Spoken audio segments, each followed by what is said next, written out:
Hi everyone, it's John Heath here again for Milton Rose Learning with another Let's Learn video on Great Gatsby key quotes. Okay, one of my all-time favourites in all of literature. So yeah, this should be interesting. So we've got three really good themes which come up on exam papers all the time and for your essays at school, and we're going to break down three of the best quotes for each of those themes. So let's get to it. So first off, we're going to look at dreams and illusion quotes. Okay, so dreams and illusions kind of goes to the heart of this text, doesn't it, really? So first off, we've got a great quote from Gatsby, and he says, "Can't repeat the past? Why, of course you can." Okay, which kind of symbolises Gatsby's idealism here. So Gatsby's blind faith in recreating the past reflects his deeply flawed belief in the American dream and his own personal dreams, that success can buy happiness and rewrite history. If he makes enough money, he can win Daisy's hand again. That's the ultimate tragedy of this whole text. And he believes in that dream, and ultimately it kind of destroys him, basically. And I think that quote really symbolises his kind of almost childlike naivety.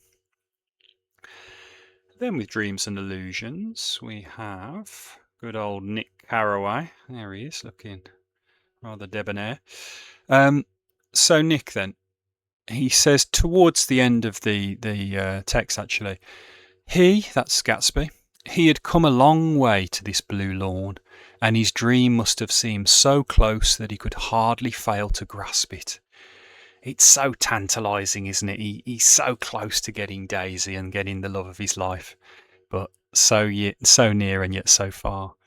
So Gatsby's dream is rooted in hope, as we know, endless degrees of hope, but it's based on an illusion. It doesn't exist. The closer he gets to it, the more that it slips away. And ultimately, I think that's F. Scott Fitzgerald showing the corruption of the American dream.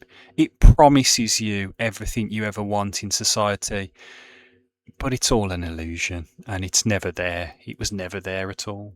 And Gatsby lives his whole life chasing a kind of fake kind of dream. Very sad, very tragic.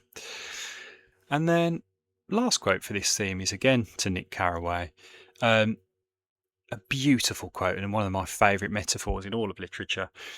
Gatsby believed in the green light. The green light is the light that shines on Daisy's dock opposite Gatsby's house. The orgastic future that year by year recedes before us. Beautifully written. The green light symbolises the elusiveness of the American dream, as we know.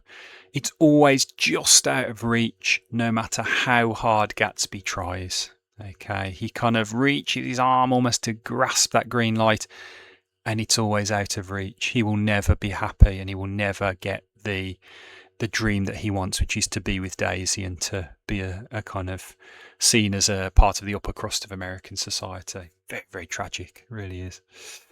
Okay, second theme is appearance versus reality, which crops up in a lot of different kind of literatures.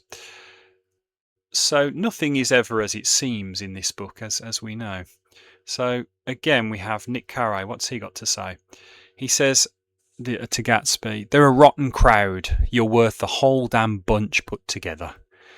Basically saying to Gatsby, you are much better, more moral than any of these kind of friends in inverted commas that you've got kind of hangers on, clinging on to your wealth and glamour. So Nick finally sees through all the glamour around Gatsby, and the people around him are superficial, self-serving. They're just there for the champagne, to be honest, and the nice parties.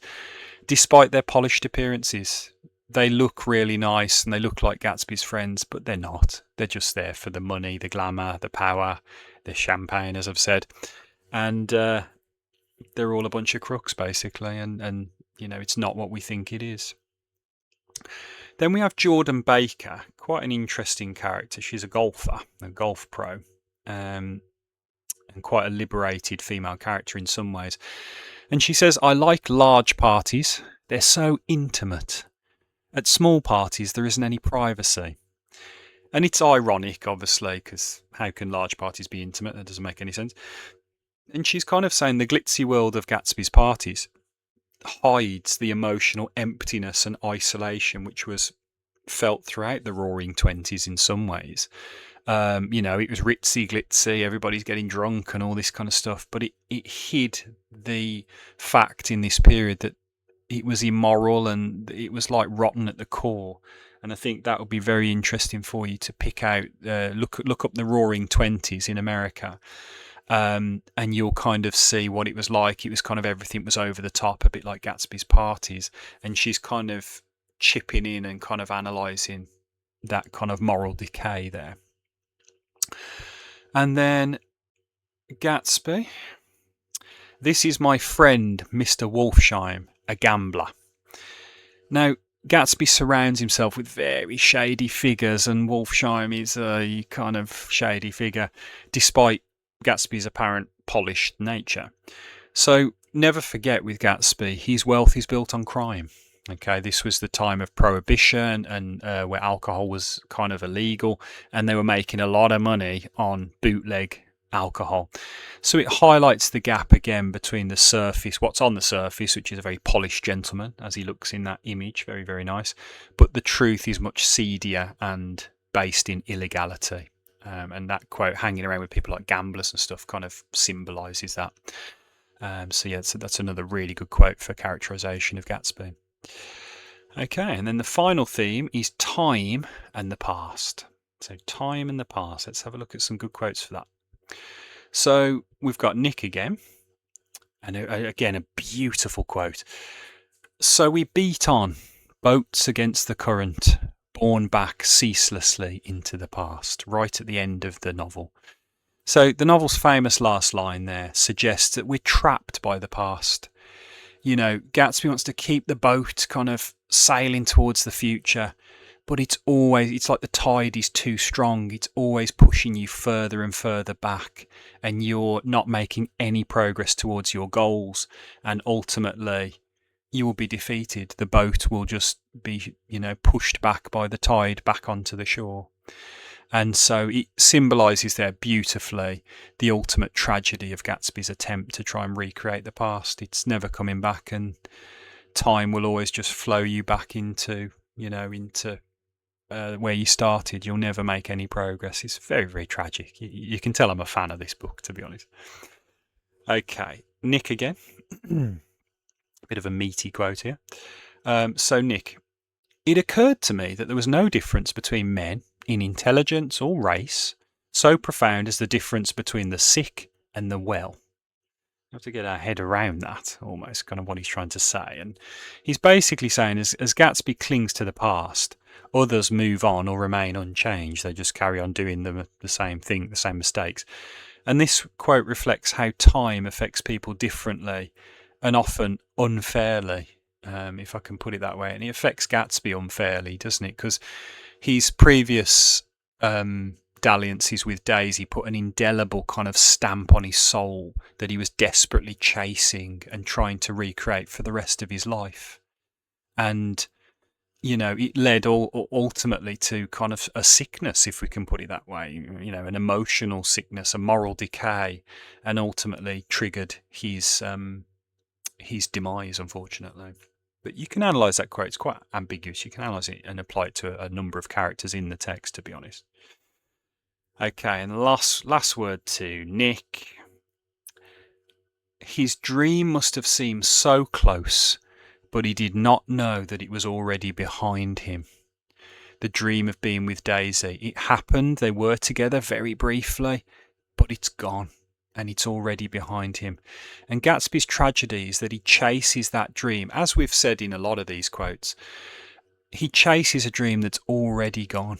It's already died. The past can't be reclaimed. And trying to reclaim the past just leads to destruction. And it does. It leads to Gatsby's untimely demise.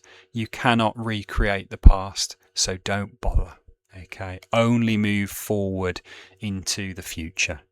And I think that's a lesson for us all, isn't it? But that's Fitzgerald's kind of authorial intention, I believe, in that quote. Very profound. Okay, so obviously, hopefully you've enjoyed that as much as I did. You can tell I'm a massive fan of that text. Obviously, thanks for watching. As always, don't forget to hit the like, subscribe, and tap the bell icon so you never miss another Let's Learn video again. If you have any success with any of this quote analysis, please do drop us a comment in the for this video and stuff, and we'll always do our best to reply. And it just remains to say, hopefully you've enjoyed that. Thanks for listening, and we'll speak to you soon. Take care.